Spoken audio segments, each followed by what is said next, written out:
Hello everyone, welcome back to my channel. कैसे हैं आप सब? आई होप आप लोग बहुत अच्छे होंगे। तो काफ़ी लोग मुझसे मेरे एक्सपीरियंस के बारे में पूछते थे कि अभी तक मेरा बैंकिंग जॉब में कैसा एक्सपीरियंस रहा।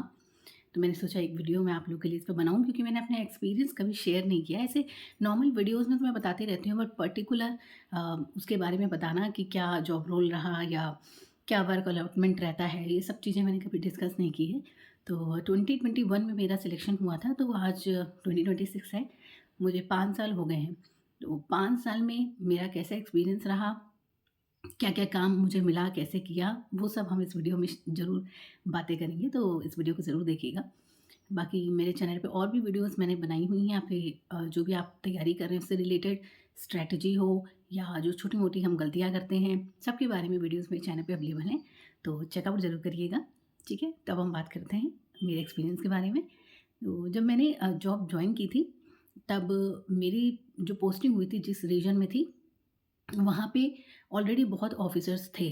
तो मेरा ये था कि उस समय पे मुझे पोस्टिंग दूर मिली थी। जो अगल-बगल की ब्रांचें हैं, वहाँ पे ऑलरेडी बहुत स्टाफ़ था उस समय पे। तो मैं दूर पोस्टिंग थी मेरी तब, अप डाउन करती थी मैं और वहाँ पे काम करना शुरू किया। तो फिर काम मेरा, मुझे लगता है कुछ टाइम मैंने वहाँ पे काम किया था और फिर मुझे उसमें सर्टिफ़िकेट भी मिला था। मेरा काम देखा था उन लोगों ने, उनको अच्छा लगा था।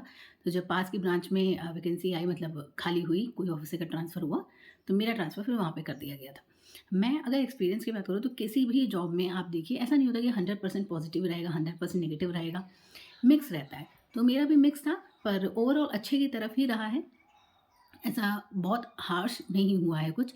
तो वहाँ पे मेरा ट्रांसफ़र हो गया था, उसके बाद मेरी पोस्टिंग बहुत दूर नहीं थी घर से और वहाँ पे मैं काम करने लगी थी। तो ओवरऑल मेरा एक्सपीरियंस बैंक जॉब में अभी तक अच्छा रहा है, सही रहा है, ऐसी कोई दिक्कत नहीं हुई है मुझे। सबका अपना-अपना एक्सपीरियंस होता है, सबकी अपनी-अपनी एक कह लीजिए ब्रांच कैसी है या कैसे कस्टमर्स हैं वहाँ के, बहुत सारी चीज़ों पे डिपेंड करता है। तो मुझे अभी तक ऐसा कुछ बहुत बुरा नहीं मिला है और छोटी-मोटी चीज़ें जो दिन भर में होती रहती हैं, वो तो टैकल हो जाती हैं, वो हर जॉब में होती हैं, वो कोई ऐसा इश्यू नहीं है। बट ऐसा कह लें कि कोई बहुत ही ज़्यादा ऐसा कुछ हो गया हो, तो ऐसा कुछ नहीं था। मैंने डिपॉज़िट सेक्शन भी देखा है, लोन सेक्शन भी देखा है। अब जैसे आप किसी ब्रांच में जाते हो तो वहाँ पे डिपेंड करता है कि कितनी बड़ी ब्रांच है या कितने स्टाफ़ हैं वहाँ पे, किस तरीके का काम किसको दिया गया है, ऑलरेडी वहाँ पे स्टाफ़ अवेलेबल है कि नहीं। तो जब मैं नई-नई गई थी तब तो डिपॉज़िट सेक्शन ही दिया जाता है, एकदम से नए में लोन नहीं दे देते हैं, बट वो भी रिक्वायरमेंट पे होता है। तो जब मैं गई थी तो मैं तो सिंगल ऑफ़िसर थी। तो कुछ दिन तो मैंने देखा था डिपॉज़िट ही, बट उसके बाद मुझे लोन थोड़ा बहुत देखना ही पड़ा, क्योंकि मैं सिंगल ऑफ़िसर थी तो देखना ही था। तो थोड़ा बहुत मैंने लोन देखना शुरू किया था। उसके बाद फिर जब दूसरा ट्रांसफ़र हुआ था, वहाँ पे ऑलरेडी ऑफ़िसर्स अवेलेबल थे, तो मैं पूरी तरीके से फिर लोन देखने लग गई थी, लोन वाला जो पार्ट है। वो देखने लग गई थी। फिर जब होता है कि हाँ, अगर आपका ट्रांसफ़र हो गया है, उस ब्रांच में ऑलरेडी आपसे सीनियर कोई अवेलेबल है, वो लोन देख रहे हैं, तो आपको डिपॉज़िट सेक्शन दे दिया जाता है। ये जो है ना, डिपॉज़िट देखोगे कि लोन देखोगे, ये आपके जो वहाँ पे ब्रांच मैनेजर होंगे, वो डिसाइड करते हैं। वर्क अलॉटमेंट टाइप का होता है, तो उसमें डिसाइड होता है कि कौन क्या देखेगा। दोनों ही सेक्शन देखने में कोई दिक्कत नहीं होती है। बस थोड़ा-सा ये रहता है कि हाँ, कई बार भीड़ ज़्यादा होती है, तो टाइम तो बिल्कुल भी नहीं मिल पाता है। कई बार ऐसा होता है कि कोई भी वो हो जा रहा है कि नेटवर्क नहीं है या कोई इश्यू है, तो आपको डील तो करना है ना पब्लिक से। तो ऐसा कुछ नहीं होता है कि आप बिल्कुल ऐसे हो जाओगे कि डील नहीं कर पाओगे या ये, आपको अच्छा लगेगा काम करने में, नई-नई चीज़ें सीखोगे। तो ये सब चीज़ें होती हैं और जॉब में आप ट्रांसफ़र होता रहता है, आपको पता ही है, ट्रांसफ़रेबल जॉब है, ट्रांसफ़र होता रहता है, बट एक टाइम होता है, उसके बाद ही होता है। ऐसा नहीं होता कि आपको एक उसमें ब्रांच में डालते ही तुरंत निकाल देंगे। अगर आपने कुछ गलत नहीं किया है तो। अगर मान लीजिए आपकी किसी से बहस हो गई या कुछ हो गया है, तो फिर ये बात दूर तक जाती है। तो ऐसा कुछ नहीं रहा, सब अच्छा रहा मेरा। और बात करते हैं बच्चे प्रेशर और टारगेट की। ये क्वेश्चन मुझे बार-बार इंस्टा पे मैसेज आ रहा था, जो लोग तैयारी कर रहे हैं, कि क्या ऐसे टारगेट्स होते हैं जो अचीव ही नहीं कर सकते हैं? और क्या ऐसा प्रेशर होता है कि मतलब हमको जॉब ही छोड़नी पड़ेगी? देखिए, बहुत ही प्रैक्टिकली मैं अगर आपसे बात करूँ तो इस टाइम पे कोई भी जॉब ऐसी नहीं है जिसमें अगर आप ये कह लें कि टारगेट्स नहीं दिए जाते हैं या हल्का-फुल्का भी प्रेशर नहीं होता है। सब में है, टारगेट सब में ही दिए जाते हैं। और जहाँ तक मैं अपनी बैंकिंग जॉब की अगर बात करूँ, तो ऐसे टारगेट्स नहीं होते हैं कि आप इतना परेशान हो जाइए, उसको अचीव ना कर पाएँ। बस आपको तरीका पता होना चाहिए। कई बार पता है हम लोग को तरीका नहीं पता होता, तो जब मैं नई-नई आई थी ना, मुझे भी ऐसा लग रहा था। हम लोग को तरीका नहीं पता था, तो ऐसा लगता था कि बहुत टारगेट है, बहुत कैसे, क्योंकि हम लोग बहुत ज़्यादा शायद सोच लेते हैं। तो मैं खुद भी सीखी थी और आप लोग को भी ये बोलूँगी कि जॉब को जॉब के तरीके से ही लीजिए, बहुत ज़्यादा पर्सनल उसको मत लीजिए। घर आ जाइए तो घर में बस फैमिली और यही सब बातें, जॉब की मत सोचिए। मैं भी सोचती थी पहले बहुत, नहीं सोचना चाहिए। और जितने भी टारगेट्स आते हैं, अचीव होते हैं, नहीं होते हैं, तो भी आप इतना अपने आप पे बर्डन मत डालिए। जितना आपसे हो पाया आपने किया, ठीक है? प्रेशर की बात करें तो हर मंथ में प्रेशर ऐसे नहीं आता है। कुछ-कुछ मंथ होते हैं, आपको पता है, जैसे क्लोजिंग होती है जब, तो थोड़ा-सा रहता है प्रेशर, थोड़ा-सा टाइमिंग का भी तब दिक्कत हो जाती है। बट अब आप जॉब कर रहे हो, आपको सब कुछ मिल रहा है, तो कभी-कभी तो ये दिक्कतें होंगी ही ना। और वो कोई भी जॉब हो, आप ये वाली जॉब छोड़ दोगे, किसी और जॉब में जाओगे, तो वहाँ पे भी टारगेट्स तो होंगे ही।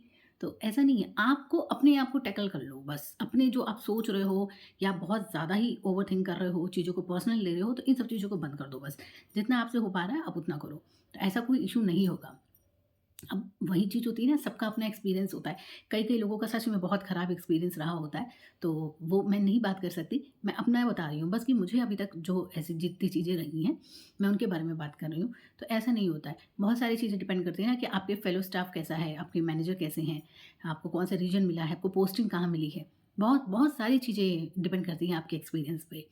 तो कई लोगों के साथ बहुत हार्श हो जाता है कई बार, कई लोगों के साथ नहीं होता, सब कुछ बहुत स्मूथ रहता है। तो ये सब ऐसा नहीं है। इन सब चीज़ों को सोच के कभी भी ये मत करिए कि आप तैयारी कर रहे हैं और इन सब चीज़ों को सोचिए कि ऐसा हो जाएगा, वैसा हो जाएगा। आप किसी भी पेपर की तैयारी करोगे, आपको नहीं पता ना इन फ्यूचर क्या कैसा होगा, वो तो आप पे डिपेंड करता है। आप कैसे चीज़ों को हैंडल करते हो, डिपेंड इस पे करेगा। प्रेशर, टारगेट्स ये तो आते जाते रहेंगे। लेकिन अगर आपने उनको हैंडल करना सीख लिया ना, तो कोई भी इश्यू नहीं होगा, किसी भी जॉब में इश्यू नहीं होगा। ठीक है? तो मुझे लगता है मैंने सब कुछ बता ही दिया है, जो भी मुझसे पूछा जा रहा था, प्रेशर का भी, टारगेट का भी, जॉब प्रोफाइल का भी, वर्क अलॉटमेंट का भी पूछा था, तो वो भी मैंने बता दिया है। तो ये सब चीज़ें हैं। और वर्क अलॉटमेंट में एक और चीज़ है, अगर मान लीजिए आपको कोई ऐसा काम दिया जा रहा है जो आपको लगता है कि नहीं मुझसे नहीं हो पाएगा, या बहुत टाइम टेकिंग है, मेरे पास इतना टाइम नहीं है, तो आप अपने मैनेजर से अपनी बात कर सकते हैं। अब ये डिपेंड करता है उनके ऊपर कि कैसे क्या वो देते हैं आपको काम, तो उसमें भी कोई इशू नहीं है। बस मुझे ऐसा लगता है, अगर आपको कोई दिक्कत लगे, एक बार बात तो अपनी रखनी चाहिए। फिर आगे चलो कुछ भी हो, लेकिन एक बार अपनी बात तो रखनी चाहिए ना जब तक, क्योंकि आप अपनी बात रखोगे नहीं तो पता कैसे चलेगा। तो ये सब चीज़ें हैं, ठीक है? तो उम्मीद करती हूँ कि वीडियो से आपको कुछ ना कुछ चीज़ें सीखने को मिली होंगी, अच्छी लगी होंगी। चैनल को सब्सक्राइब करिएगा, मेरे सपोर्ट करिए मुझे आगे बढ़ने के लिए, और वीडियोज़ आती रहेंगी। और मैं उम्मीद करती हूँ कि आप लोग अच्छे से तैयारी कर रहे होंगे। अभी कोई ऐसा पेपर नहीं है, बट मैंने बार-बार बोला है कि तैयारी को छोड़िएगा मत, क्योंकि एक लेवल पे आ जाती है ना जब तैयारी, फिर आप गैप कर दोगे, 1-2 महीने का गैप भी होगा ना तो बहुत भारी पड़ता है। फिर से एकदम से शुरू करना पड़ता है, मन नहीं लगता है। इसीलिए छोड़िएगा मत तैयारी। मुझे भी पता है थोड़ा-सा अभी स्लो डाउन हो गई होगी, कोई बात नहीं, लेकिन एकदम से वो मत करिएगा कि पूरा गैप ले लीजिए 1-2 महीने का, ठीक है? तो अभी आगे वाले टाइम पे मैं और वीडियोज़ आपको प्रोवाइड करूँगी, तब तक मेरे चैनल को सब्सक्राइब करिए, वीडियो को लाइक करिए, शेयर करिए और बेल आइकन को प्रेस करना ना भूलें, ताकि मेरी वीडियो आपको टाइम से मिल सके। Thank you so much.